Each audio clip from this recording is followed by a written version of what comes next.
जैसा कि आप जानते हैं कि इसके पहले पाठ विज्ञान कक्षा 9 का पहला पाठ जिसका नाम है हमारे आसपास के पदार्थ को ठीक से सुस्पष्ट तरीके से करने के बाद, उसको पढ़वाने, उसमें की सारी चीज़ों को लिखवाने के बाद अब अध्याय 2 जिसका नाम है क्या हमारे आसपास के पदार्थ शुद्ध हैं पर हम पहुँचे हैं। तो इसमें भी सबसे पहले हम पदार्थ को जानेंगे और कहता है कि पदार्थ यानी द्रव्य, जिसको इंग्लिश में मैटर कहता है, वे सभी वस्तुएं जिनमें द्रव्यमान होता है, जो स्थान घेरती हैं एवं जिन्हें हम अपनी इंद्रियों द्वारा अनुभव कर सकते हैं, उसे पदार्थ या फिर द्रव्य कहते हैं। मतलब साफ है, आपने पिछले अध्याय में भी जाना है।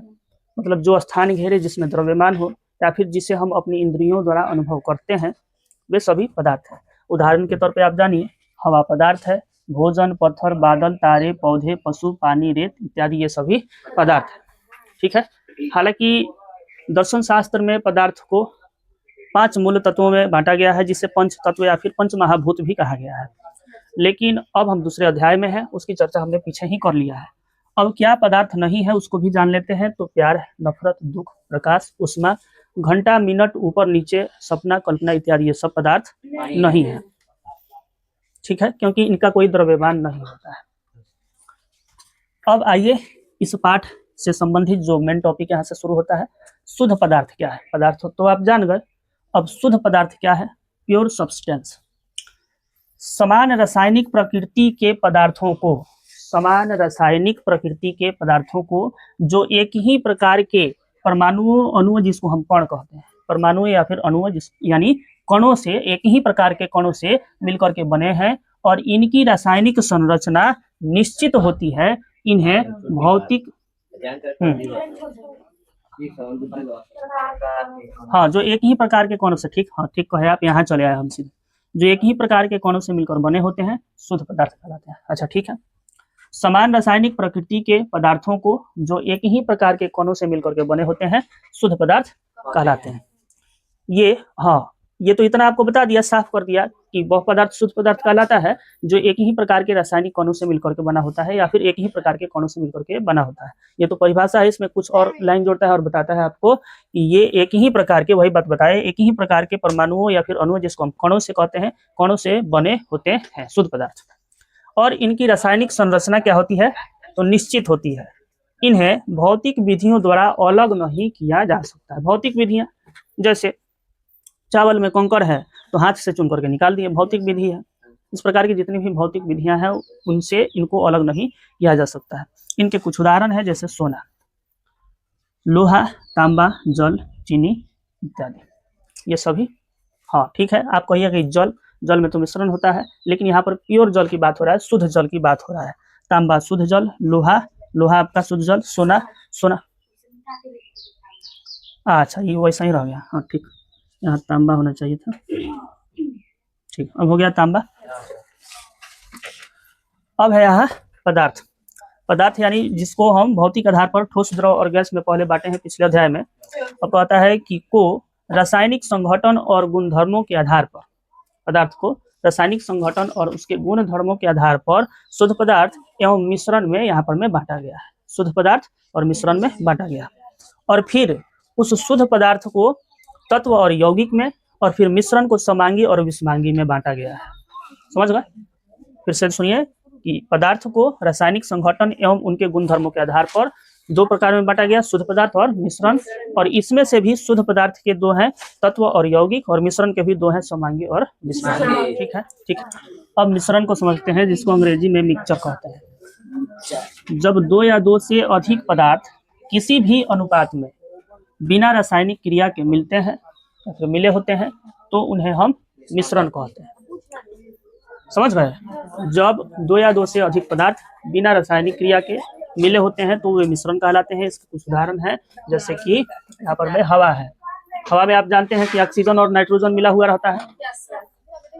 समुद्री जल है, दूध है, इसी तरह से मिश्र धातु है, जैसे स्टील, मिश्र धातु स्टील, मिट्टी या फिर नींबू पानी, रक्त भी मिश्रण है, सलाद मिश्रण है। आप जानते हैं सलाद तो तरह तरह के सब्जियों को मिला करके बनता है। स्याही मिश्रण है इत्यादि, ये सभी मिश्रण के उदाहरण है। अब मिश्रण के दो प्रकार हैं, समांगी मिश्रण और विषमांगी मिश्रण। यहाँ जानेंगे समांगी मिश्रण, जिसको हम होमोजेनियस मिक्सचर कहते हैं, वह मिश्रण जिसमें मिले हुए पदार्थों के कण पूरे मिश्रण में एक समान रूप से फैले होते हैं। इसमें हम अलग अलग अवयवों को नंगी आंखों से या फिर सूक्ष्मदर्शी से भी, माइक्रोस्कोप से भी अलग नहीं देख सकते हैं, ठीक है। इनकी बनावट ऊपर से नीचे तक एक जैसी होती है। ये आपके समांगी मिश्रण है, समझ गए। समांगी मिश्रण तो है, इसमें दो चीजों का मिलावट तो होगा, क्योंकि मिश्रण का प्रकार ही है। और मिश्रण में आपको बताया कि दो चीजों का मिलावट, तो दो चीजों का मिलावट तो होगा, लेकिन इतनी बारीकी से मिलावट होगा कि आप पकड़ नहीं पाइएगा कि इसमें मिलावट है। जैसे चीनी पानी, उदाहरण दिया भी होगा, नमक पानी आप जब घोल दें तो क्या बाहर से देखने पर हम पता लगा पाएंगे कि इसमें नमक है? तो पानी में पूर्ण रूप से घुल जाता है। और यही नहीं, हम माइक्रोस्कोप से भी अगर देखें, ऐसा पुस्तक में कहा है, तो हमें अलग अलग दिखाई नहीं पड़ेंगे, यानी पानी अलग और चीनी अलग या फिर नमक अलग दिखाई नहीं पड़ेगा, ठीक है। तो ये आपके कुछ समांगी मिश्रण के उदाहरण है, जैसे कि नमक पानी हो गया, चीनी का घोल हो गया, वायु यानी जिसको हवा कहते हैं, सिरका क्या है? तो पानी और एसिटिक अम्ल का घोल है। पीतल, तांबा प्लस जस्ता, ऐसा नहीं है कि केवल द्रव में ही आपका समांगी मिश्रण होगा, ठोस में भी आपका समांगी मिश्रण होता है। जैसे कि पीतल है, पीतल किसका मिश्रण है? तो तांबा और जस्ता का मिश्रण है। कांसा किसका मिश्रण है? तो लोहा प्लस कार्बन का मिश्रण है। यह भी एक समांगी मिश्रण है, होमोजेनियस मिक्सचर है। एल्कोहल और पानी मिला देते हैं, यह भी समांगी मिश्रण है। चाय, छनी हुई चाय, क्योंकि चाय छनी नहीं है तो उसमें चाय पत्ती है ना, और क्या तेज पत्ता है, इलायची है, सब उसमें है, लेकिन छान दिए तो सब अलग हो गया, लेकिन फिर भी उसमें है। चीनी है उसमें, दूध है उसमें, पानी है उसमें, अलग तो दिखाई नहीं पड़ता है, इसलिए चाय भी आपका एक समांगी मिश्रण का उदाहरण है। तो समांगी मिश्रण के बाद अब हम विषमांगी मिश्रण को समझेंगे। और विषमांगी मिश्रण यानी हेट्रोजेनियस मिक्सचर, वह मिश्रण जिसमें मिले हुए पदार्थों के कण एक समान रूप से नहीं फैले होते हैं। समांगी मिश्रण का ठीक उल्टा हो जाएगा, उसमें सभी कण जो एक समान रूप से फैले हुए थे, इसमें वे सभी कण एक समान रूप से फैले हुए नहीं रहते हैं। इसमें क्या होता है? इसमें हम अलग अलग पदार्थों को साफ तौर पर देख सकते हैं, ठीक है। इसके उदाहरण है रेत और पानी का मिश्रण, तेल और पानी का मिश्रण, मिट्टी पानी, धूल भरी हवा, नमक रेत। सलाद में आप जानते करते हैं कि अलग अलग सब्जियों को काट करके डाला जाता है, उसमें हम पहचान सकते हैं, और वो एक दूसरे में तो पूर्ण रूप से मिलता नहीं है। सब्जी, मिक्स वेज, दाल चावल, कंकड़ बालू इत्यादि, ये सभी आपके विषमांगी मिश्रण के उदाहरण है, ठीक है। अब मिश्रण को जानने के बाद हम विलयन को पढ़ते हैं। विलयन यानी सोल्यूशन, दो या दो से अधिक पदार्थों का समांगी मिश्रण, यानी विलयन क्या है? तो एक समांगी मिश्रण है, ठीक है। दो या दो से अधिक पदार्थों का समांगी मिश्रण ही विलयन कहलाता है, अर्थात विलयन एक समांगी मिश्रण है। जब दो या दो से अधिक पदार्थ एक दूसरे में इतनी अच्छी तरह से मिल जाते हैं कि उनका संगठन यानी कंपोजिशन हर जगह एक समान हो जाता है, तो उस मिश्रण को हम समांगी मिश्रण कहते हैं, ठीक है।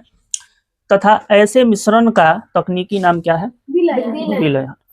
विलयन के कणों का आकार, एक्स्ट्रा जानकारी, विलयन के कणों का आकार इतना छोटा होता है, यानी 1 नैनोमीटर से भी छोटा, जिसे हम नंगी आंखों से नहीं देख सकते हैं। तो इसलिए कहता है कि वे प्रकाश की किरण को फैलाते नहीं है, माने इतने छोटे होते हैं कि प्रकाश की किरण जब उस पर पड़ता है तो उसे फैलाते नहीं है, इसलिए विलयन में प्रकाश का मार्ग दिखाई नहीं देता है। सुनिए, विलयन के मुख्य दो भाग होते हैं, अभी आप विलयन पढ़े, उसके मुख्य दो भाग होते हैं, कौन कौन से? तो विलेय और विलाय।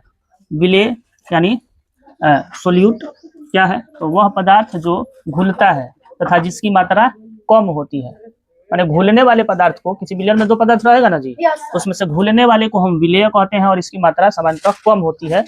जैसे कि चीनी और नमक है, चीनी और नमक घुलते हैं तो ये आपका कम ही ना, पानी से कम रहता है। उसके बाद है विलायक, सोलवेंट क्या है? तो वह पदार्थ जिसमें विलेय घोला जाता है, माने विलेय को इसमें घोला जाता है विलायक में, और इसकी मात्रा क्या होती है? तो अधिक होती है, जैसे आपका पानी हो गया, समझ गए। उदाहरण समझिए, चीनी और जल का विलयन, चीनी और जल का विलयन। इसमें चीनी आपका क्या है? विलेय है क्योंकि इसकी मात्रा कम होती है और यह घुलने का काम करता है। जल इसमें क्या होगा, विलायक होगा क्योंकि इसकी मात्रा अधिक होती है और यह घोलने का काम करता है। ठीक है, हाँ, यह एक तरल विलयन है। ये जो आपका उदाहरण है चीनी और जल, ये आपका तरल विलयन है। मिश्र धातु में हम समझिए, ठोस विलयन में समझिए, पीतल। पीतल किसका मिश्रण है, तो जस्ता 30% होता है और तांबा 70% का मिश्रण पीतल है। यह ठोस विलयन का उदाहरण है, समझ गए। और हवा नाइट्रोजन और ऑक्सीजन का मिश्रण है, 1% अन्य गैस भी होता है। तो इसमें आपका नाइट्रोजन 78% और ऑक्सीजन 21% होता है।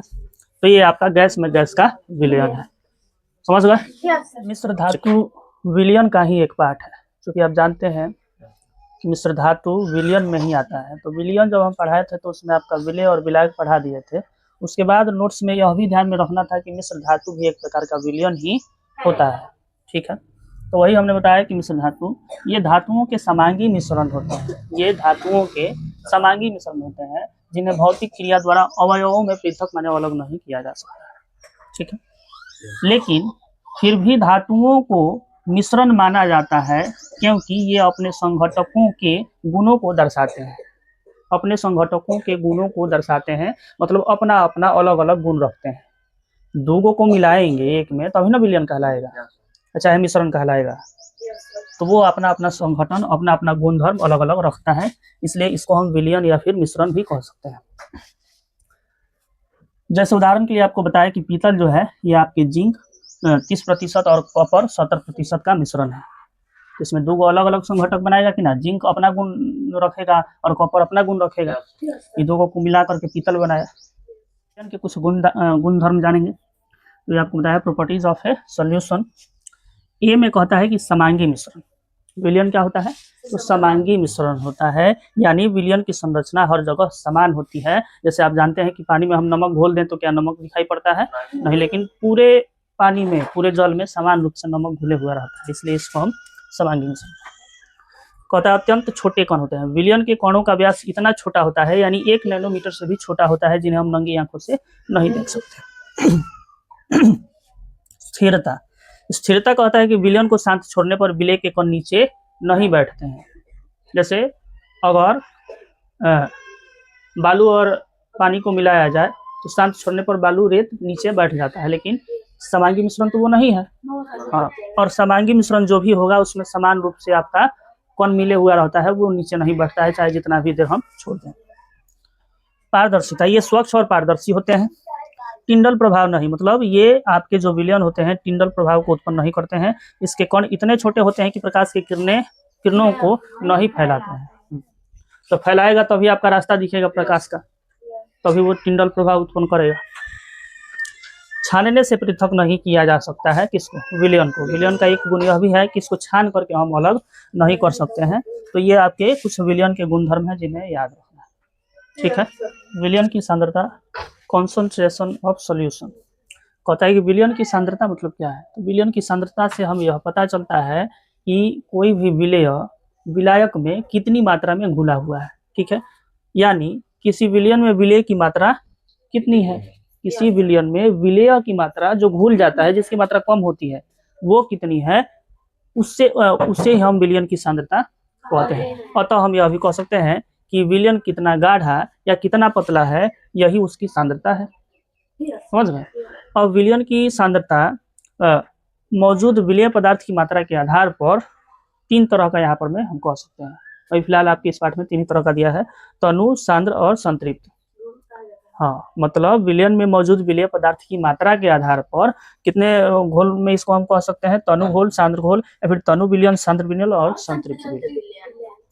पहले आप जानो तनु विलयन माने डाइल्यूट सॉल्यूशन। कहता है कि जिस विलयन में विलेय की मात्रा कम हो, जिस विलयन में विलेय की मात्रा कम हो, वो आपका तनु घोल कहलाता है, तनु विलयन। फिर सांद्र कॉन्सेंट्रेशन सॉल्यूशन, तो ये आपका है जिस विलयन में विलेय की मात्रा कम, इसमें हाँ देखो भारी मिस्टेक, कम होना अधिक हो, यहाँ अधिक हो, हाँ ठीक। सांद्र में जिस विलयन में विलेय की मात्रा अधिक हो वह सांद्र विलयन। यहाँ थोड़ा सा हमसे मिस्टेक हुआ, इसमें अधिक होगा और इसमें कम होगा। किसकी मात्रा, तो विलेय की मात्रा। विलेय माने जो घुला हुआ है। आइए समझते हैं संतृप्त विलयन। संतृप्त विलयन का मतलब है कि एक निश्चित तापमान पर, माने किसी निश्चित तापमान पर जब विलयन में और अधिक विलेय नहीं घोला जा सकता है तब उस स्थिति को हम संतृप्त विलयन कहते हैं। ठीक है। और इसके अलावा जिस विलयन में अभी और विलेय घुल सकता है या फिर घोला जा सकता है उसे असंतृप्त विलयन कहते हैं। मान लीजिए कि 100 मिलीलीटर आपका जल है। 100 मिलीलीटर में इसको आप मान लीजिए कि 100 डिग्री सेल्सियस पर चीनी घोल रहे हैं। तो पहले आप कितना 25 ग्राम चीनी डाले, घुल गया। फिर आप 50 ग्राम चीनी डाले, घुल गया। फिर 75 ग्राम डाले, घुल गया। फिर 100 ग्राम डाले, घुल गया। अब डाल रहे हैं तो नहीं घुल रहा है, तो उस स्थिति को हम कहेंगे कि यह घोल अब आपका यह घोल आपका क्या हो गया, संतृप्त हो गया, संतृप्त घोल हो गया। यानी अब इस 100 ml जल में और विलेय यानी चीनी घुलने की स्थिति में नहीं है, तब इसको हम संतृप्त विलयन कहेंगे। और जैसा कि संतृप्त नहीं होने तक आगे हम और घोल ही सकते हैं। जैसे संतृप्त आपका हो गया 100 ग्राम से अधिक पर, तो हम इसमें 75 घोल सकते हैं, 50 घोल सकते हैं, 25 घोल सकते हैं। हमारे पहले 25 घोले तो और 50 हम इसमें घोल सकते हैं, इसलिए ये आपका असंतृप्त है। माने उस स्थिति में नहीं आया हुआ है कि इसमें और नहीं घोला जा सकता है, घोला जा सकता है, इसलिए ये असंतृप्त है। समझ गए। संतृप्त का मतलब कि वह स्थिति जिसमें विलेय पदार्थ को विलयन में और नहीं घोला जा सकता है, तो संतृप्त घोल कहलाता है, संतृप्त विलयन कहलाता है।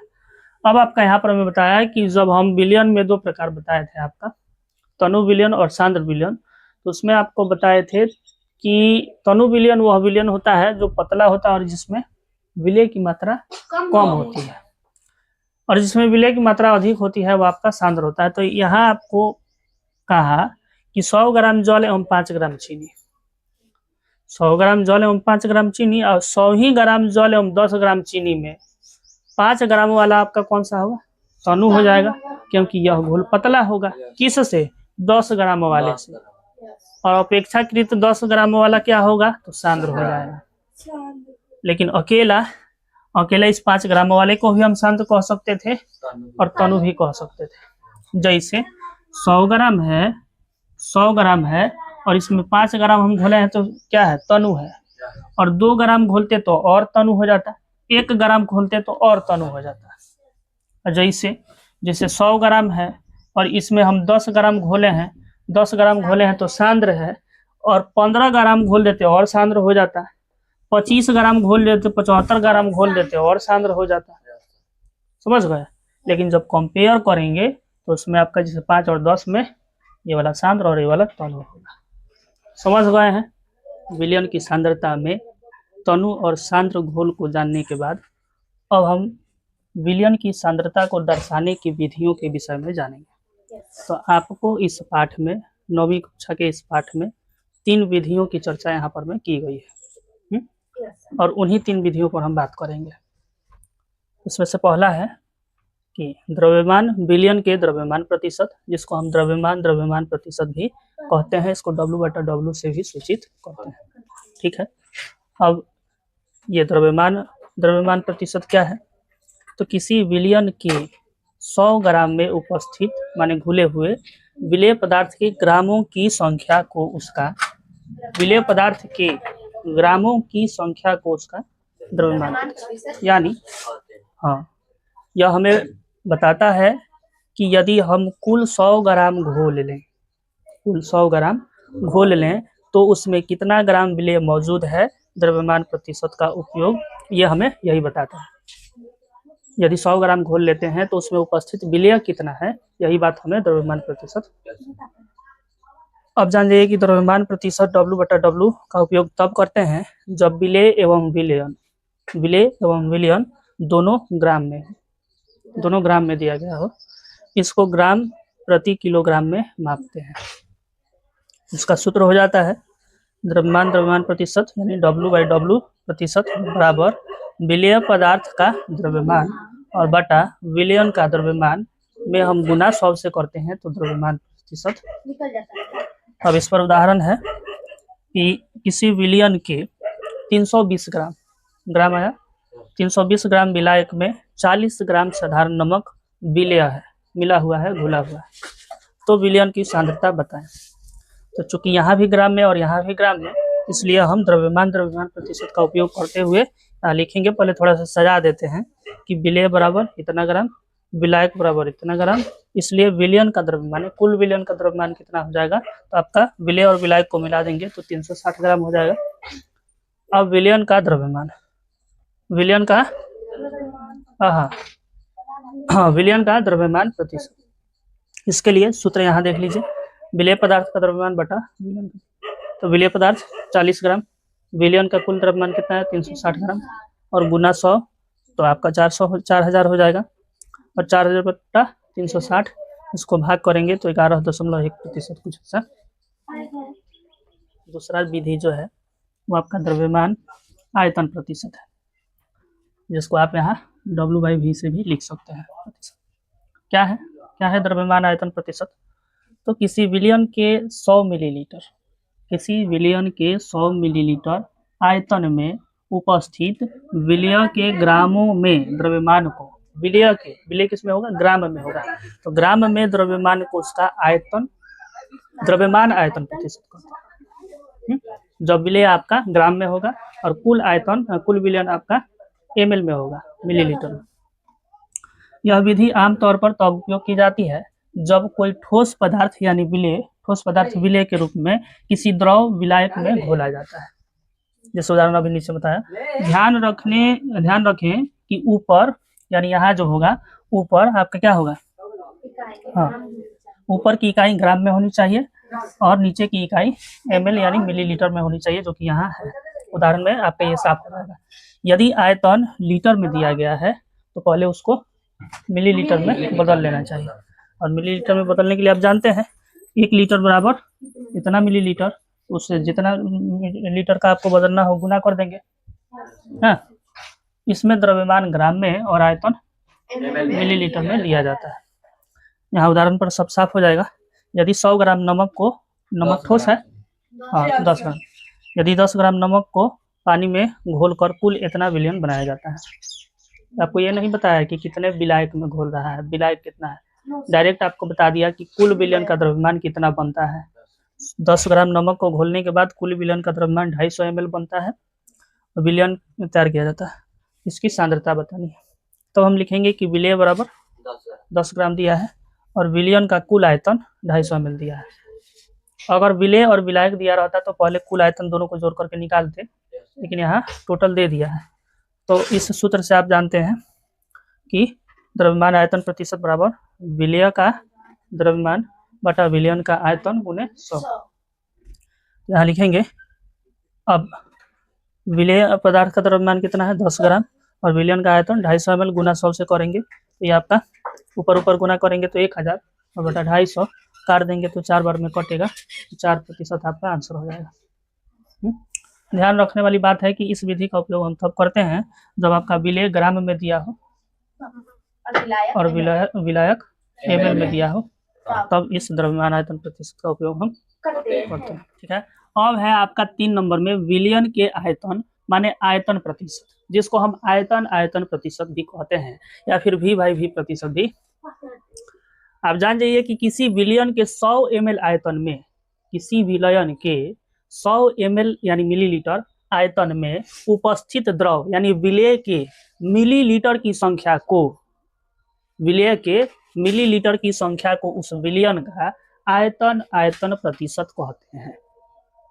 समझ गए? जब विलेय और विलायक दोनों किस में हो, मिलीलीटर में हो, ml में हो, दोनों ही द्रव अवस्था में हो, तब उसकी सांद्रता को आयतन प्रतिशत में मापा जाता है। अभी आपको कैसे पता चलेगा? तो सवाल में अगर दोनों ही आपको मिलीलीटर में दिया है, दोनों द्रव अवस्था में हो, तब उसकी सांद्रता को ज्ञात करने के लिए, निकालने के लिए हम आयतन प्रतिशत विधि का उपयोग करेंगे। इसका सूत्र हो जाता है आयतन आयतन प्रतिशत बराबर विलय का आयतन बटा विलयन का आयतन गुने 100। इस पर एक उदाहरण दिए हैं ताकि ये पूर्ण रूप से आपको समझ में आ जाए। इसके लिए हम कहे हैं कि यदि 30 ml एल्कोहल को 120 ml पानी में मिलाकर एक मिश्रण बनाया जाता है, जो कि शराबी लोग अक्सर बनाते हैं, तो एल्कोहल का आयतन प्रतिशत ज्ञात कीजिए, माने सांद्रता ज्ञात कीजिए।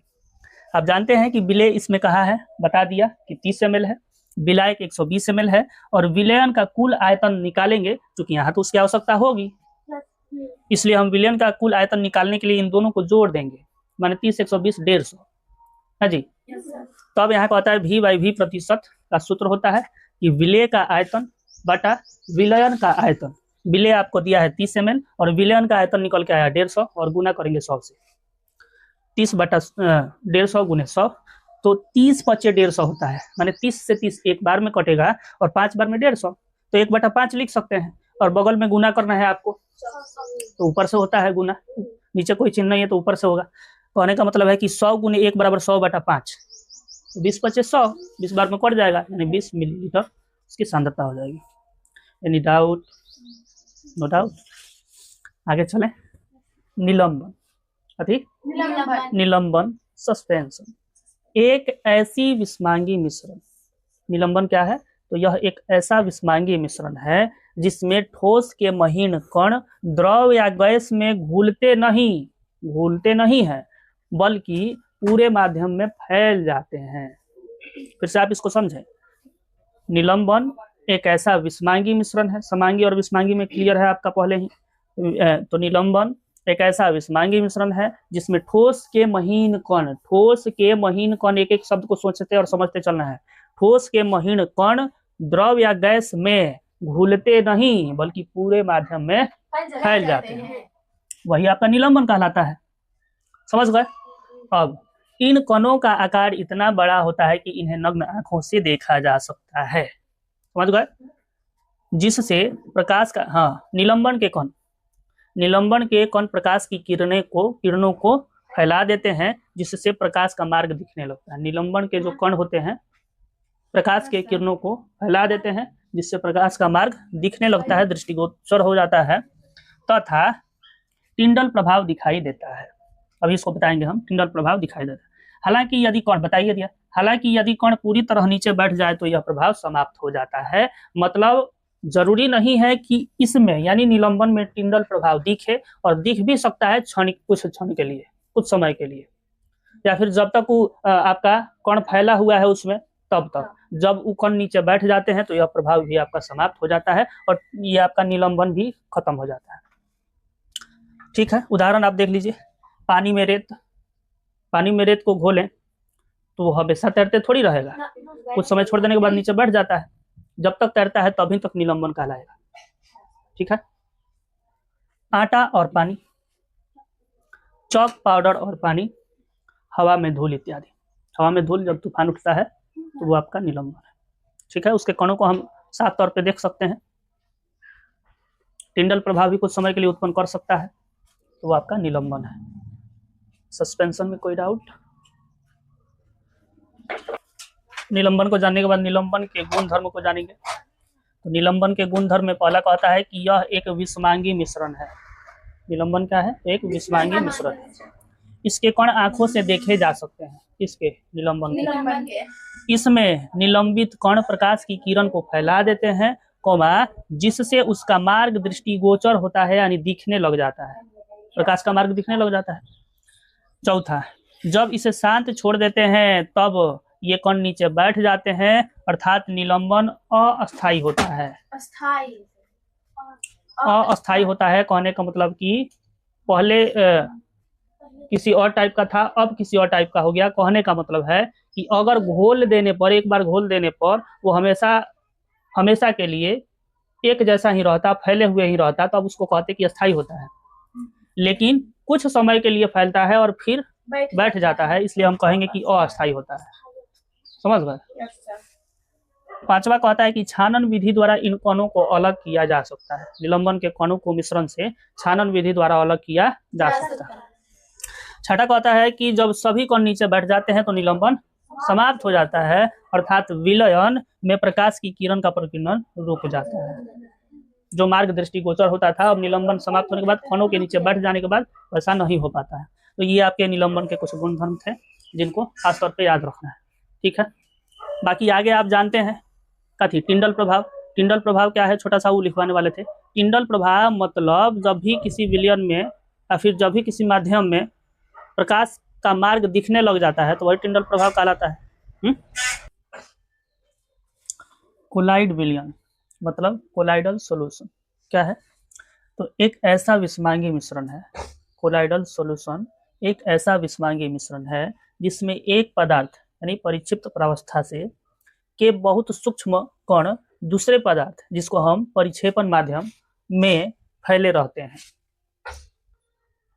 समझिए, कहता है कि यह एक ऐसा विषमांगी मिश्रण है जिसमें एक पदार्थ जिसको हम परिक्षिप्त प्रावस्था कहते हैं क्या होता है, तो के सूक्ष्म कण माने परिक्षिप्त प्रावस्था के सूक्ष्म कण दूसरे पदार्थ जिसको हम परिक्षेपण माध्यम कहते हैं में फैले रहते हैं और जिनका आकार लगभग 1 नैनोमीटर से 1000 नैनोमीटर के बीच होता है, उसे कोलाइड या फिर कोलाइडल सॉल्यूशन कहते हैं। कोलाइड विलयन या फिर कोलाइडल, इसकी कहिए एक ही बात है।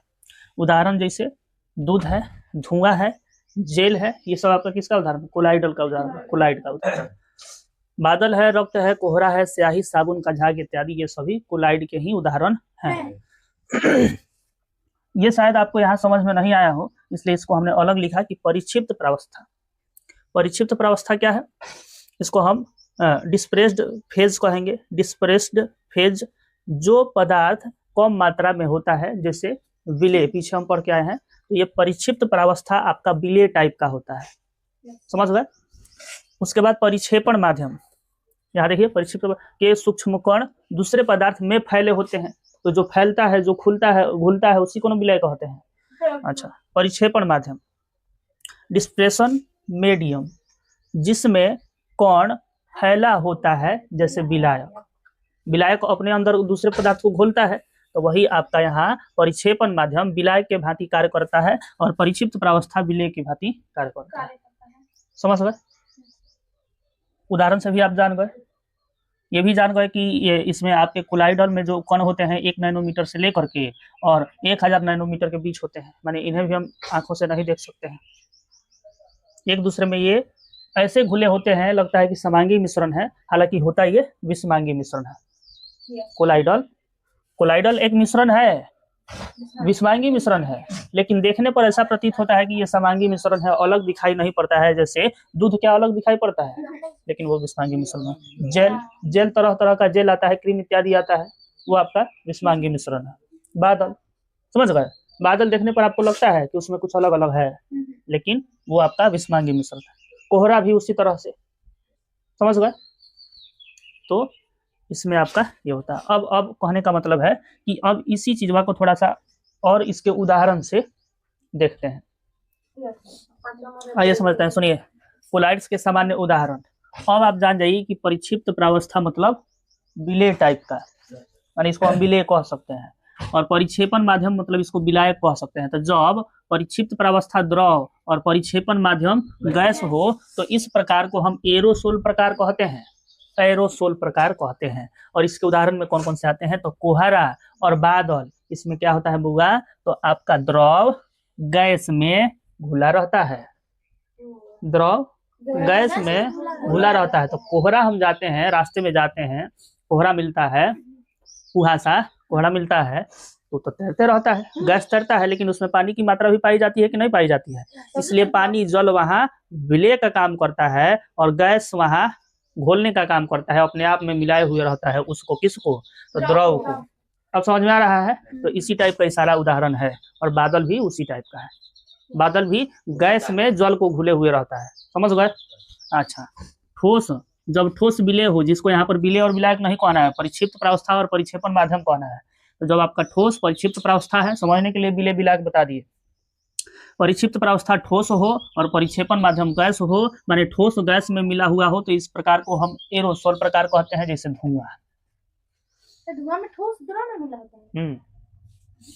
धुआं में आपका ठोस द्रव में गैस में ठोस गैस में मिला हुआ रहता है, द्रव नहीं ठोस। जब गैस में मिला हुआ रहता है तो एरोसोल जैसे आपका धुआं। गैस जब द्रव में मिला हुआ रहता है इस प्रकार को हम फोम कहेंगे। और जैसे शेविंग क्रीम, आपका शेविंग क्रीम देखे हैं दाढ़ी वाड़ी बनाना। उसके बाद द्रव में मिला है तो इसको इमल्सन कहेंगे, जैसे दूध, फ्रेश क्रीम, ठीक है। उसके बाद ठोस द्रव में तो इसको सोल कहेंगे, जैसे मैग्नीशिया मिल्क या फिर कीचड़। गैस ठोस में इसको फोम कहेंगे, जैसे फोम हो गया आपका, रबड़ हो गया, स्पंज हो गया या फिर प्यूमिस हो गया। उसके बाद है द्रव ठोस में तो जेल, द्रव ठोस में तो जेल हो गया, जिसको जेली खाते हैं, पनीर खाते हैं, मक्खन खाते हैं। अब चलिए ठोस में तो इसको ठोस सोल कहेंगे, ठीक है। जैसे रंगीन रत्न पत्थर, समझ गए, दुधिया कांच, ये सब आप जानते हैं। पत्थर बाबा लेके आते हैं कि पहन लीजिए करोड़पति बन जाइएगा, वही रंगीन रत्न पत्थर। तो आपका ठोस में ठोस मिला हुआ रहा है। समझ गए, ई कोलाइड समझ गए। परिभाषा से लेकर के उदाहरण, इसमें आप कहीं भी कोई डाउट नहीं होगा।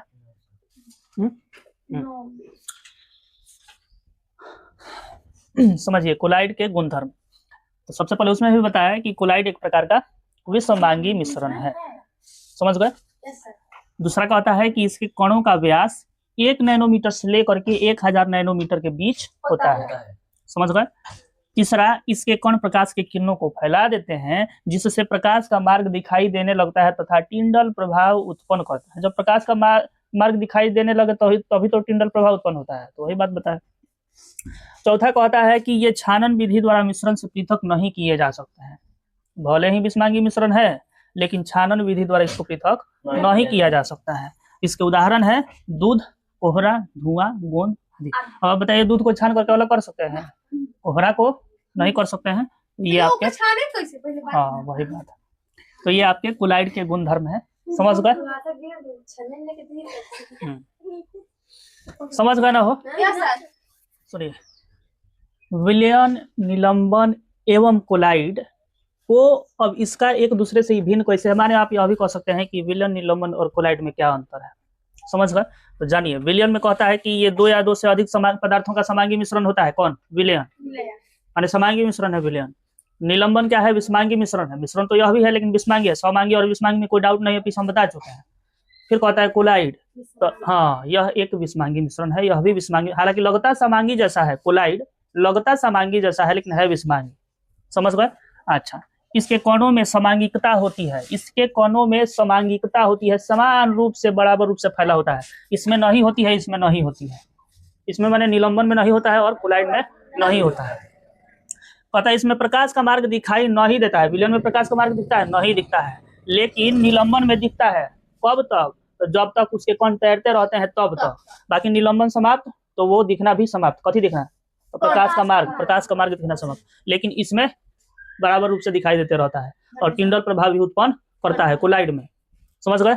चलिए, छानन विधि द्वारा अलग नहीं कर सकते हैं। क्या हम विलयन को छान करके चीनी और पानी अलग कर सकते हैं? नहीं कर सकते हैं। निलंबन में तो कर सकते हैं, कंकर पत्थर हो तो उसको किया जा सकता है। क्या दूध को छान करके अलग किया जा सकता है? नहीं कर सकते हैं। इसलिए कोलाइड को भी छानन विधि द्वारा अलग नहीं किया जा सकता है। साथ ही कहता है कि यह अस्थायी होता है। अस्थायी मतलब एक बार जैसा है वैसा ही है, स्टेबल होता है, समझ गए। ये अस्थायी होता है, कभी घुल जाता है, कभी मिल जाता है तो कभी बैठ जाता है, समझ गए। और यह भी आपका अस्थायी होता है। कोहरा, बादल इत्यादि ये सब आप देखते हैं तो ये अस्थायी होता है, समझ गए। तो अब हमें लगता है कि इसके परिभाषा को, इसमें अंतर को, इसके गुणधर्म को जानने के बाद कोई डाउट नहीं रह गया होगा आपको विलयन, निलंबन और कोलाइड में। बाकी ये तीनों आपके जुबान पर होना चाहिए कि क्या अंतर है, और उदाहरण के साथ में भी, समझ गए। विलयन समांगी मिश्रण है, निलंबन विषमांगी है, और कोलाइड आपका विषमांगी है लेकिन समांगी जैसा दिखता है, जैसे दूध। उदाहरण जैसे आप देखोगे आपको फिर से रिकॉल हो जाएगा, याद आ जाएगा सारा कुछ, ठीक है। तो ये अभी खत्म हो गया। इसके पहले विलयन, कोलाइड और निलंबन के विषय में जानने के बाद अभी हम पढ़ेंगे पदार्थों का रासायनिक वर्गीकरण, जिसमें मुख्य रूप से पदार्थों को शुद्ध और मिश्रण में विभक्त किया गया है, बांटा गया है। शुद्ध पदार्थ और मिश्रण पदार्थ में बांटा गया है, जिसमें से शुद्ध पदार्थ में आपके तत्व और यौगिक को पढ़ने हैं। शुद्ध पदार्थ में यानी यह भी कह सकते हैं कि शुद्ध पदार्थ के 2 प्रकार, तत्व और यौगिक। और मिश्रण के भी दो प्रकार, समांगी मिश्रण और विषमांगी मिश्रण। समझ गए? अब समांगी मिश्रण और विषमांगी मिश्रण को हम पढ़ चुके हैं। अब चर्चा हम करेंगे तत्व और यौगिक के विषय में। आप जानिए तत्व क्या है, जिसको हम अंग्रेजी में एलिमेंट भी कहते हैं। तत्व वह शुद्ध पदार्थ है जिसे रासायनिक क्रिया द्वारा या फिर रासायनिक अभिक्रिया द्वारा और सरल पदार्थों में नहीं तोड़ा जा सके, वही तत्व है। समझ गए? तत्व पदार्थ ही है और पदार्थ में भी शुद्ध पदार्थ है। कौन सा शुद्ध पदार्थ है? तो वह शुद्ध पदार्थ है जिसको रासायनिक क्रिया और द्वारा नहीं तोड़ा जा सकता है, रासायनिक क्रिया द्वारा और नहीं तोड़ा जा सकता है। जैसे इसके उदाहरण है हाइड्रोजन, इसको हम और नहीं तोड़ सकते हैं, ऑलरेडी टूटा हुआ है। ऑक्सीजन, लोहा Fe, सोना Au, कार्बन इत्यादि, ये सब आपके यही वाला लोहा है। समझ गए? ये सभी आपके तत्व हैं। Any doubt? आइए यहाँ थोड़ा सा देख लेना है कि रॉबर्ट बॉयल ने वर्ष 1661 में अपनी प्रसिद्ध पुस्तक जिसका नाम है द स्केप्टिकल केमिस्ट में उन्होंने पहली बार तत्व शब्द का प्रयोग किया। तत्व शब्द का किताब को लिखते समय उसमें उन्होंने इसका प्रयोग किया है, तत्व। लेकिन बाद में जाकर के फ्रांस के रसायनज्ञ एंटोनी लॉरेंज लवाइजिए ने सबसे पहले तत्व की परिभाषा को प्रयोग द्वारा प्रतिपादित किया, मतलब बताया। प्रयोग के द्वारा क्या बताया? तो इन्होंने भी वही बात बताया, कहे कि इनके अनुसार, यानी एंटोनी लॉरेंज लवाइजिए के अनुसार ये कहते हैं कि तत्व पदार्थ का वह मूल रूप है जिसे रासायनिक क्रिया द्वारा अन्य सरल पदार्थों में विभक्त यानी विभाजित नहीं किया जा सकता। ये भी वही बात कहते हैं। समझ गए इतना? हो गया? ठीक है, सुनिए। अब तत्वों को साधारणतः धातु, अधातु एवं उपधातु में वर्गीकृत किया जा सकता है। अभी आप तत्व जाने, तत्वों को धातु, अधातु एवं उपधातु में वर्गीकृत किया जा सकता है। सुने, यहाँ देखें।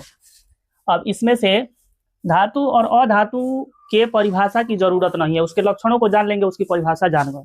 समझ गए? तो आप जानिए कि धातु यानी मेटल्स के गुण यानी लक्षण क्या है। तो सबसे पहला है कि ये चमकदार होती है। धातु क्या होता है? चमकदार होता है। लोहा आप काटोगे तो कितना चमकता है? ये कठोर होती हैं। कोई डाउट है? ये आघात वर्धनीय होती हैं। कहने का मतलब है कि इन्हें पीट कर चादर बनाया जा सकता है। कौन? ओढ़े वाला। हाँ, अरे लोहे का चादर, हाँ, लोहे का चादर बनाया जा सकता है, जिससे आप गेट बनवा सकते हैं, बेंच बनवा सकते हैं इत्यादि, छत करवा सकते हैं इत्यादि काम कर सकते हैं। समझ गए? ओढ़ने वाला चादर नहीं। धातु के चादर तो ओढ़े वाला बना ले वो। ये तन्य होती हैं। तन्य का मतलब ताना जा सकता है। ये तन्य होती हैं, इनको तार के रूप में खींचा जा सकता है।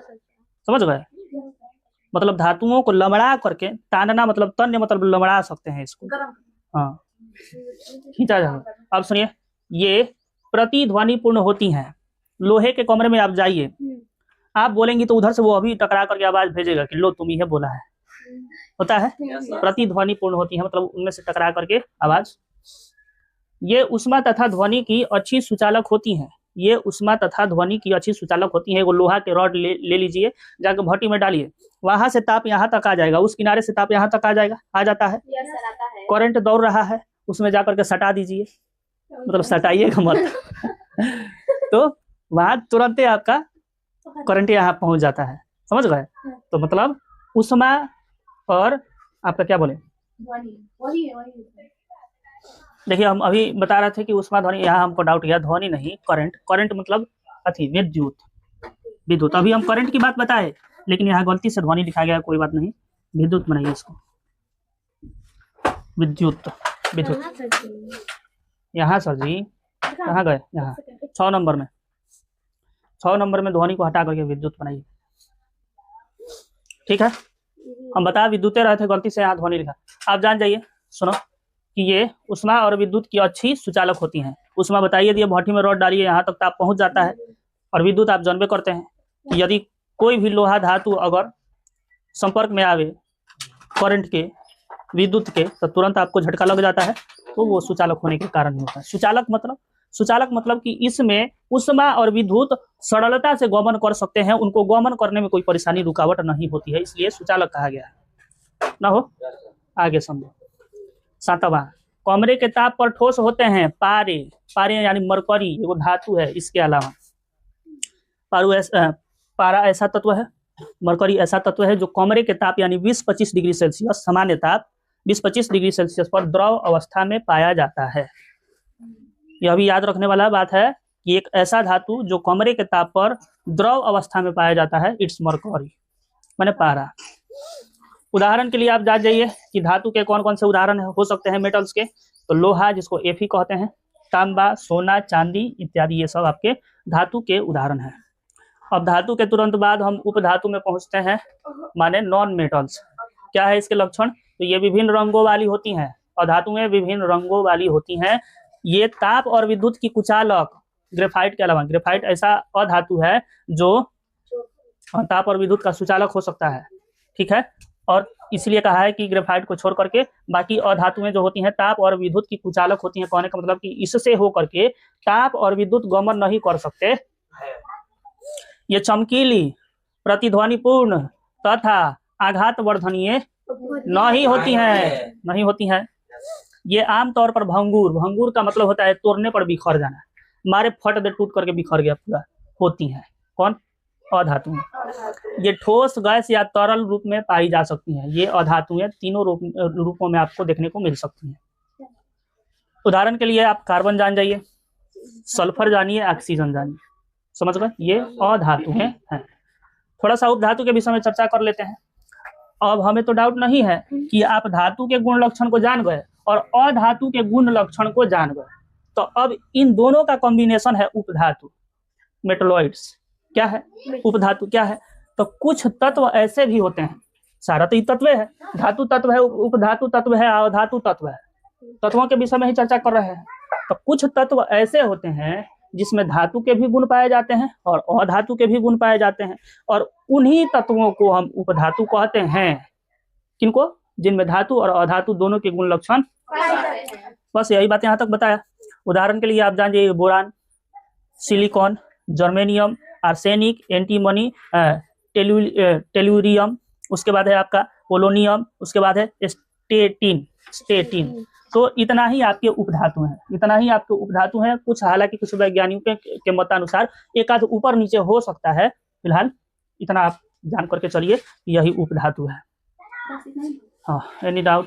No doubt. आगे चलें। वर्तमान समय में ज्ञात तत्वों की कुल संख्या 118 है, जिनमें से 92-94 प्राकृतिक और शेष लगभग 24-26 मानव निर्मित है। अब ये दो को हम क्यों लिख दिए? 92-94 क्यों लिख दिए? 24-26 क्यों लिख दिए? क्योंकि वैज्ञानिकों के मतानुसार एक आध तत्व जो है वो इधर उधर होते रहता है, समझ गए? इसलिए 24-26 हमने लिखा कि शेष आपका मानव निर्मित है या फिर 92-94 प्राकृतिक है। ये आपका कंफर्म है कि कुल तत्वों की संख्या 118 है, जिनमें से आप कह सकते हैं कि 92 प्राकृतिक और 26 आपका मानव निर्मित है, ठीक है। अब जानिए कि कमरे के ताप यानी रूम टेम्परेचर, जो कि लगभग 25 डिग्री सेल्सियस के लगभग होता है रूम टेम्परेचर, इस पर पारा जो कि एक धातु है Hg और दूसरा ब्रोमीन जो कि एक अधातु है, ये दोनों द्रव अवस्था में होते हैं। तो अगर आपसे सवाल कुछ ऐसा रहे कि वह कौन सा धातु है जो कमरे के ताप पर द्रव है, तो आप पारा कहेंगे, और वह कौन सा तत्व है जो कमरे के ताप पर द्रव है, तो आप पारा और ब्रोमीन दोनों को कहेंगे, क्योंकि तत्वों में यह दोनों शामिल है। और केवल अधातु कहे तो आप ब्रोमीन को कहेंगे। वह कौन सा अधातु है जो कमरे के ताप पर द्रव अवस्था में है, वो आपका ब्रोमीन है। और कहता है कि गैलियम यानी Ga, caesium Cs, rubidium Rb और फ्रेशियम Fr बहुत कम तापमान पर पिघलने वाले तत्व हैं। ये चारों कमरे के ताप के बहुत करीब या थोड़ी सी गर्मी मिलने पर, जैसे हथेली पर, पिघल जाते हैं। कहने का मतलब है, वही तो बताते हैं, रुकिए। कहने का मतलब है कि कमरे का तापमान 20-25 डिग्री सेल्सियस होता है और उससे थोड़ा सा अधिक बढ़ेगा, यानी 27, 28, 29 इत्यादि तापमानों पर यह पिघलने वाला तत्व है, बहुत कम तापमान पर पिघलने वाला तत्व है, ठीक है। अब हथेली पर पिघलने का मतलब कि कई तत्वों को हाथ में ऐसे लेकर मुट्ठी में बंद करते हैं, देखते हैं तो पिघल गया, यही बात बताता है यहाँ पर, समझ गए? अब कहता है कि कमरे के ताप, जो कि आप जानते हैं लगभग 20-25 डिग्री सेल्सियस के होता है, पर 11 तत्व गैसीय अवस्था में होते हैं। इनमें से 6 उत्कृष्ट गैस है और 5 अन्य गैर धातु या फिर आप अधातु भी कह सकते हैं। नॉन मेटल्स कमरे के ताप पर गैसीय तत्व। अब उनका हम नाम बता रहे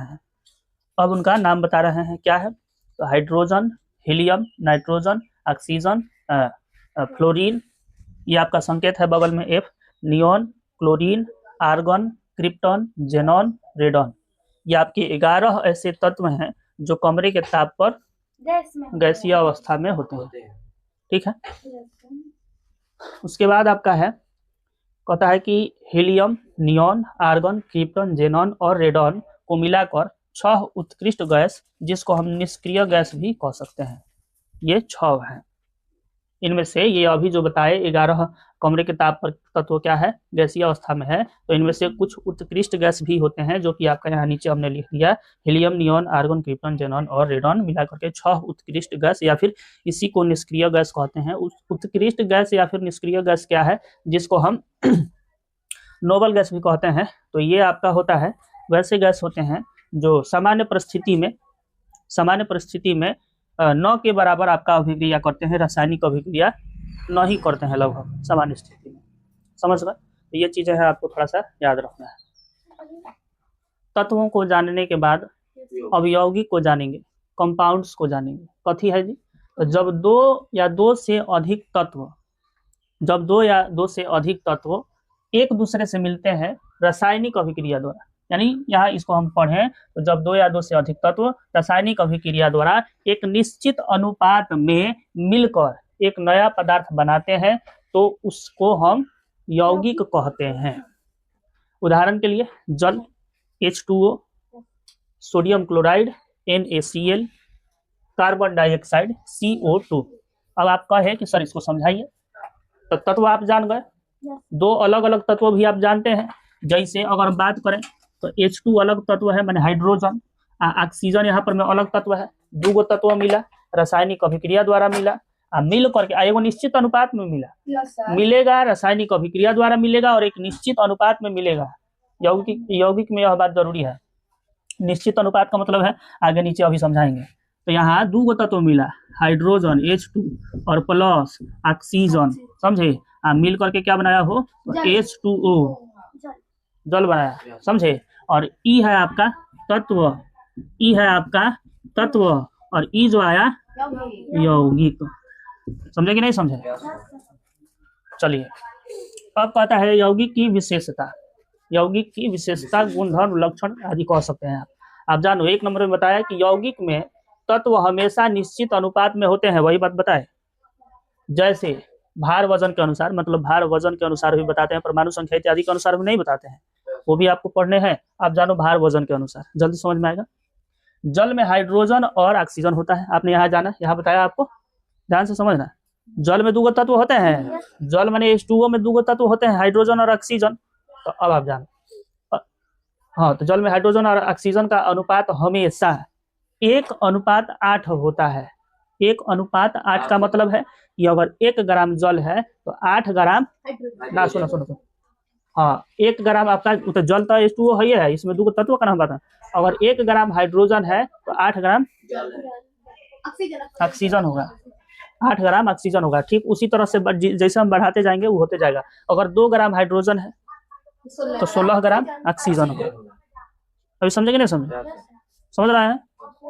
और बात पूर्ण रूप से समझ में आ रहा है ना? आई हमेशा होगा, चाहे वो जल, देखो यहाँ कहा कि चाहे किसी स्रोत से हो, चाहे वो जल हम पोखर से लें, तालाब से लें, नदी से लें, कुआं से लें, चाहे नल से लें, हमेशा यह आपका अनुपात बना रहेगा जल में। समझ गए? मतलब हमेशा 1 ग्राम हाइड्रोजन तो 8 ग्राम जल, ऑक्सीजन, हमको भी कंफ्यूजन, ऑक्सीजन। ठीक है। अब दूसरा में कहता है कि यौगिक के गुण उसके तत्वों से बिल्कुल भिन्न होते हैं। इस बात को भी समझेंगे उदाहरण से। यौगिक के गुण उसके तत्वों से, माने जिन तत्वों से वह बना है उससे बिल्कुल अलग होते हैं। जैसे आप जानो, जैसे कहा कि हाइड्रोजन जलता है, ऑक्सीजन जलने में मदद करता है। आप जानते हैं हवा बिना कुछ नहीं जल सकता है, जलने में मदद करता है। लेकिन जल आग बुझाने का काम करता है। बिल्कुल अलग हुआ कि नहीं हुआ? अलग हो गया। तो यही आपको बताया, यौगिक के गुण उसके तत्वों से बिल्कुल भिन्न होते हैं, अलग होते हैं। यौगिक को उसके तत्वों में केवल रासायनिक अभिक्रिया द्वारा ही, हाँ मतलब यौगिक जिन तत्वों से बना हुआ है उन तत्वों में अगर तोड़ना हो तो उसके लिए रासायनिक अभिक्रिया ही काम आएगी, ना कि किसी भौतिक क्रिया द्वारा हम इन्हें अलग कर सकते हैं। कहता है चौथा कि हर यौगिक का एक निश्चित रासायनिक सूत्र, केमिकल फॉर्मूला होता है। जैसे आप यहाँ जान गए कि जल का H2O, कार्बन डाइऑक्साइड का CO2 और सोडियम क्लोराइड का NaCl। समझ गए? तो ये आप यौगिक जान गए, उसके लक्षण जान गए। हमें अब नहीं लगता है कि आपको इसमें कोई भी डाउट रह गया होगा, रह गया है तो अब इसको देखिएगा। हम ये इसलिए लिखवाए क्योंकि आप यौगिक जाने। अब यौगिक को ठीक से समझने के लिए ये कुछ उसके उदाहरण है बस। क्या है जी? तो कहता है कि यौगिक एवं उनके घटक तत्व, मतलब आप जानते हैं, आप जान गए पढ़े तो कि जो भी यौगिक होते हैं तत्वों से मिलकर के बने होते हैं। लेकिन हम अब बस इतना कुछ याद रखने के लिए सामान्य आपको लिखे हुए हैं ताकि आप इसको समझ पाओ या फिर याद रख पाओ। जरूरी चीजें हैं, जैसे जल है H2O है, तो H2O किन किन तत्वों से मिलकर के बना हुआ है? तो हाइड्रोजन है और ऑक्सीजन है, बस यही है, बस यही बात हम लिखे हुए हैं। कार्बन डाइऑक्साइड यौगिक है, इधर जितना भी है सब यौगिक है। किन तत्वों से मिलकर के बना है? तो कार्बन और ऑक्सीजन। समझ गए? इसमें तो कुछ समझने वाली बात है नहीं, थोड़ा सा याद रखना है इसको। अमोनिया, इसी तरह से सोडियम क्लोराइड, जिसका, हाँ आप जान जाइए, यहाँ जो भी लिखे हुए हैं ये इसका रासायनिक सूत्र है। आप चाहे तो इसको याद भी कर सकते हैं। अगर हम पूछे कि जल का रासायनिक सूत्र तो आप कहें H2O। अगर हम कहें कि कार्बन डाइऑक्साइड रासायनिक सूत्र तो CO2। अगर हमको सोडियम क्लोराइड रासायनिक सूत्र NaCl। समझ गए? इसमें भाग लेने वाले कौन कौन से तत्व? तो सोडियम और क्लोरीन। सोडियम मतलब Na, क्लोरीन मतलब Cl। समझ गए? अमोनिया NH3 कौन तत्व? तो Na मतलब N मतलब नाइट्रोजन और हाइड्रोजन भाग लेकर के आपका अमोनिया बनाया। मीथेन CH4 रासायनिक सूत्र, कार्बन माने C मिल करके और हाइड्रोजन मिल करके बनाया अमोनिया। समझ गए? ठीक उसी तरह से ऊपर से नीचे तक ये सारा कुछ ऐसा ही है। समझ गए? ग्लूकोज C6H12O6 जो आपका कार्बन, हाइड्रोजन और ऑक्सीजन से मिलकर के बना हुआ है। ग्लूकोज क्या है? तो कार्बोहाइड्रेट का सरलतम रूप है। अब सुनिए, आप पहले जान गए हैं कि आवर्त सारणी में कुल ज्ञात तत्वों की संख्या 118 है। 118 में से आपका 22 अधातु है। तो अब इसका कैसे कैसे क्या है, मतलब उसका नाम लिखे हैं। क्या लिखे हैं? तो गैस अधातु में 22 गो तत्व में 22 गो तत्व क्या है आपका? अधातु है। ठीक है, इधर देखिए, मतलब कुल 118 तत्वों में से 22 गो अधातु है और इसमें से गैस 11 गो है जो सामान्य ताप पर गैस अवस्था में है। वो आपका, हाँ जैसे क्या है? हाइड्रोजन है, helium, nitrogen, oxygen, chlorine, neon, chlorine, argon, krypton, xenon और रेडॉन। समझ गए? उसके बाद आपका ठोस जो है उसकी संख्या 10 है। ये क्या है? तो सामान्य ताप पर आपका ठोस में है। क्या है? तो कार्बन, फास्फोरस, सल्फर, सेलेनियम, उसके बाद आयोडीन, स्टैटिन, उसके बाद है आपका टेनेसिन, ओग्नेसन, ओजी, सब संकेत लिखे हुए हैं बगल में, बोरॉन, उसके बाद सिलिकॉन। इसकी संख्या आपका 10 है और एक अकेला तरल है जो कि आपका ब्रोमीन Br है। समझ गए? अब इसके बाद हम थोड़ा सा बता दें आपको कि मिश्रण भी खत्म हो गया है पहले ही और यौगिक भी खत्म हो गया है। तो अगर कहीं आवे कि मिश्रण और यौगिक में क्या अंतर है तो आप इसके माध्यम से आप जान लीजिए, बता पाएंगे। मिश्रण आप जानते हैं कि 2 या 2 से अधिक पदार्थों को जब एक में मिलाते हैं तो मिश्रण होता है, उसमें कोई रासायनिक क्रिया नहीं होता है। अच्छा, दूसरा कहता है कि इसमें मिले पदार्थ अपने गुण नहीं खोते हैं। आप अभी जाएंगे यौगिक में तो उसमें गुण खो देता है, लेकिन क्या मिश्रण जब हम बनाते हैं तो वो अपना अपना पदार्थ उसका गुण खोता है? नहीं खोता है, अपने गुण नहीं खोते हैं। किसी भी, मतलब चीनी और पानी को मिलाएं तो चीनी का भी गुण उसमें रहता है और पानी का भी गुण उसमें रहता है। समझ गए? किसी भी अनुपात में मिल सकते हैं। मिश्रण जो है, मिक्सचर जो है, ये किसी भी अनुपात में हो सकता है, इसके लिए निश्चित अनुपात कोई नहीं है। अच्छा, भौतिक विधियों द्वारा अलग किया जा सकता है। मिश्रण को भौतिक विधियों द्वारा अलग किया जा सकता है। चलिए, यौगिक कंपाउंड्स, 2 या 2 से अधिक तत्व मिलते तो हैं लेकिन रासायनिक क्रिया द्वारा मिलते हैं। किसके द्वारा? तो रासायनिक क्रिया द्वारा मिलते हैं और मिलने के बाद नए पदार्थ बनाते हैं। 2 मिलेगा तो तीसरा नया पदार्थ बनाएगा। समझ गए? अभी बता करके पीछे गए। अच्छा, उसके बाद कहते हैं निश्चित अनुपात में ही मिलते हैं। ये जब मिलेगा तो अपने निश्चित अनुपात में मिलेगा, फिक्स्ड। समझ गए? उसके बाद कहता है रासायनिक विधियों से अलग, इनको यानी यौगिक को रासायनिक विधियों से अलग नहीं किया जा सकता है। ठीक है, अब हमारा पाठ लगभग खत्म हो चुका है। जिसका नाम है क्या क्या हमारे आसपास के पदार्थ शुद्ध है। इसमें जितने भी आवश्यक तत्व थे, मतलब आवश्यक जानकारी थी, अवयव था, जो भी था हमने लिखवा दिया। अंत में थोड़ा सा उसका स्ट्रक्चर देख लेते हैं जो आपके पाठ में भी दिया गया है। ठीक है, तो अब अंत में यहाँ पर हमने वह सारणी बनाया है जो आपकी किताब में भी सबसे लास्ट में दिया हुआ है। मतलब कि इस पाठ में हम पदार्थ को पढ़े और पदार्थ के 3 अवस्था पढ़े तो 5, लेकिन मुख्य रूप से 3 पर इसमें विशेष ध्यान हम दिए। चौथा और 5वां प्लाज्मा और बोस आइंस्टाइन कंडेंसेट पढ़े, उसके विषय में भी जानकारी प्राप्त की, लेकिन पहले ही पाठ में, लेकिन दूसरा पाठ में उसकी जानकारी नहीं थी। दूसरा पाठ में क्या किया, तो पदार्थ को ठोस, द्रव और गैस पदार्थ यानी ठोस, द्रव, गैस को 2 वर्गों में बांटा। कौन से 2 वर्ग, तो शुद्ध पदार्थ और मिश्रण। शुद्ध पदार्थ और मिश्रण। तो शुद्ध पदार्थ को भी जाकर के बाद में तत्व और यौगिक में बांटा, जिसमें तत्व में ही तत्व आप सारा कुछ परिभाषा आप जान चुके हैं, अब यहाँ पर डिटेल बताने की जरूरत नहीं है। तो तत्व में आप क्या जाने कि धातु, अधातु, उपधातु। यौगिक में आप कुछ नहीं जाने, यौगिक को अलग पढ़े और उसके लक्षण को जाने ना। उसके बाद मिश्रण में आपका आइए तो 2 भागों में इसको भी बांटा, समांगी और विषमांगी, जिसमें से समांगी में केवल हम विलयन पढ़े, विलयन, और विषमांगी में निलंबन और कोलाइड को पढ़े। समझ गए, निलंबन और कोलाइड क्या है, तो एक प्रकार का विषमांगी मिश्रण है और विलयन समांगी मिश्रण है। बस आपका पाठ खत्म होता है। ठीक है।